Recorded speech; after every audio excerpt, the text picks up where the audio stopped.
Hi friends, எல்லோரும் எப்படி இருக்கிறீங்க? எனக்கு ஈஸ்டர் நைட்டு சர்ச்சுக்கெல்லாம் போயிட்டு காலையில் லேட்டாக தான் எழும்பணும். இன்றைக்கி ப்ரான் வாங்கியிருக்கோம் மதியத்துக்கு. என்னென்னா எங்கள் பசங்களுக்கு சுத்த பல் இருக்குது. அதனால் இந்த சிக்கன் மட்டன்லாம் சாப்பிடும்போது பல்ல உள்ள கேப்பில் போய் இருந்துருதான். அதனால் எனக்கு சிக்கத்தை மாதிரி ஏதாவது பண்ணிதாங்கன்னு சொன்னதுனால இப்போ அடிக்கடி ப்ரான் வாங்கி சமையல் பண்ணுறோம். எனக்கு சமையல் பண்ணுறது ஹெல்ப் பண்ணுற ஒரு ஆள் வந்திருக்காங்க. மஞ்சள் பொடி இந்த மஞ்சள் பொடி நாங்க போட்டு உப்பு உப்பு நமக்கு தெரியுமே. எங்களுக்கு தெரியும். இதை நீ என்ன செய்யணும்? மிஸ் பண்ணல கொடுங்க. என்ன செய்யறா? மிஸ் பண்ணல. ஆனால் நான் ஒரு நாளுமே அவனை கிச்சனுக்குள்ளே விடவே மாட்டேன், விரட்டுவேன். போன்னு இனிதான் பாவமாக இருந்து ரொம்ப கெஞ்சி கேட்டதால அவனை நான் கிச்சனுக்குள்ளே விட்டுருக்குறேன். அப்படி தானே ஆக்சுவலு? என்ன கிச்சனுக்குள்ளே வந்தோடனே நான் என்ன சொல்லுவேன் அவன்கிட்ட?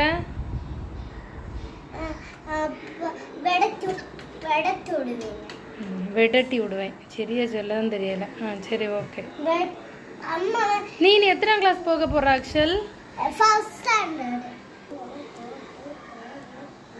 நான் எனக்கு ஹெல்ப் பண்ண வேண்டாம்னு சொன்ன பிறகு கூட கேட்காம உதவி செய்கிறேன்னு வந்தான். ஃபஸ்ட்டு இதை வச்சதுமே அவனுக்கு கண் எரிக்குது அப்படின்னு சொல்லிட்டு அவன் கிளம்பி போயிட்டான்.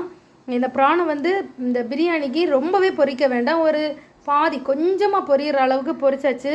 இப்போ எண்ணெயெல்லாம் வடியட்டும், அதை கறி ஏற்றி வைப்போம். சரி, அது எண்ணெயெல்லாம் வடிஞ்ச பிறகு எடுத்துடலாம். இப்போ இன்னும் ஒரு பக்கத்தில் பிரியாணிக்கு சின்ன வெங்காயம், அந்த பட்டை ஏலக்காய் எல்லாம் போட்டு வதக்கிட்டு, சின்ன வெங்காயம் நிறைய போட்டு வதக்கிட்டு, இஞ்சி பூண்டு பேஸ்ட்டு போட்டு வதக்கியாச்சு.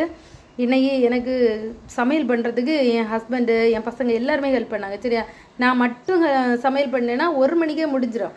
எல்லாரும் கும்பலாக சமையல் பண்ணதுனால இன்றைக்கி எத்தனை மணி ஆயிருக்கு தெரியுமா? 3 மணி ஆயிருக்கு சமையல் முடிகிறதுக்கு. இன்னொன்று, இந்த தக்காளியை இல்லை இருக்கக்கூடிய இந்த தோலையில் இந்த பசங்க எடுத்து வைப்பாங்க. அதனால் தோலை எடுத்துகிட்டு தக்காளி சேர்த்துருக்கிறேன்.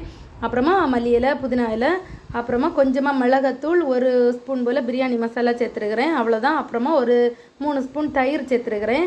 சேர்த்து நல்லா வதக்கியாச்சு. லேடிஸுக்கெல்லாம் ஒரு ஃபங்க்ஷன் டே அப்படின்னு வந்தாலே நான்ஸ்டாப் கொண்டாட்டம் தான் கிச்சன்லே. வேறு உள்ளவங்களுக்கு தான் அது ஒரு செலிப்ரேஷன் நினைக்கிறேன். நம்ம கிச்சன்லேயே வேலை செய்துட்ருப்போம். ஆனால் எங்கள் வீட்டில் இன்றைக்கி பெரிய ஆள்லேருந்து சின்ன ஆள் வரை எல்லாருமே எனக்கு ஹெல்ப் பண்ணாங்க. சரியா, அதனால் எனக்கு ரொம்பவே சந்தோஷம். இப்போ லாஸ்ட்டாட்டு ஃப்ரை பண்ணி வச்சுருக்கக்கூடிய அந்த ப்ரானையும் போட்டாச்சு. நான் 4 கப் அரிசி எடுத்திருந்தேன். 1 கப் அரிசிக்கு 1.5 கப் தண்ணி வச்சு 6 கப் தண்ணி சேர்த்துருக்கேன். சரியா, இனி இந்த உப்பு, எரிப்பு, புளிப்பு எல்லாம் சரி பார்த்துட்டு அந்த அரிசி உடையாத அளவுக்கு நல்லா மிக்ஸ் பண்ணிவிடுங்க அந்த ப்ரானை. எங்கள் வீட்டில் என்னென்னா அந்த இறால் தான் தேடி எடுத்து சாப்பிடுவாங்க. இந்த தடவை நிறைய இறால் இருக்குது, அதனால் தேடாமே எடுத்து சாப்பிடட்டும் அப்படின்னு சொல்லிட்டு கொஞ்சம் தான் அரிசி போட்டிருக்கிறேன்.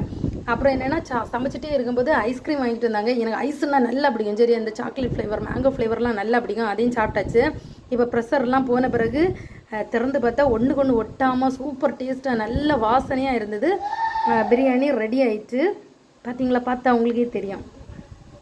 அப்புறமா சிக்கன் குழம்பு வைக்க வாங்கிட்டு வந்தாங்க. அதையும் அந்த பிரெட் க்ரம்ஸ் எல்லாம் போட்டு சூப்பராக KFC சிக்கன் மாதிரி பொரித்து எடுத்துட்டேன். அப்புறமாட்டு முட்டை, ஆனியன் ரைத்தா இதெல்லாம் வச்சு மதியம் சாப்பாடு சூப்பராக சாப்பிட்டாச்சு. நீங்களும் ஹாப்பியாக ஈஸ்டரை செலிப்ரேட் பண்ணியிருப்பீங்கன்னு நம்புகிறேன். என்னோடய வீடியோ பிடிச்சா லைக் பண்ணுங்கள், சப்ஸ்கிரைப் பண்ணுங்கள். ஈஸ்டரை நீங்கள் எப்படி செலிப்ரேட் பண்ணுனீங்கன்னு எனக்கு கமெண்ட் பண்ணுங்கள். சரியா, எல்லோரும் ஹாப்பியாக இருங்க. பாய்.